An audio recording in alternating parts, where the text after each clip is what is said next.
Sudarlun Polres Aceh Jaya bersama Panwaslih di Calang melakukan mediasi antara kubu Partai Aceh dan Golkar di kantor Panwaslih.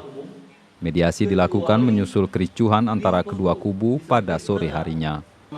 Dalam mediasi tersebut, Polres dan Panwaslih mempertemukan kedua belah pihak. Bila pihak Golkar meminta diselesaikan dengan damai, namun pihak Partai Aceh meminta kasus pembakaran bendera dan pengejaran kadernya diselesaikan melalui jalur hukum.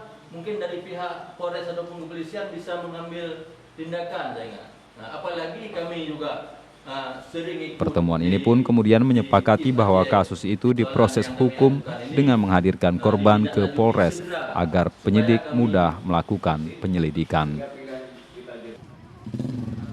Dari Calang, Saadul Bahri, Serambion TV.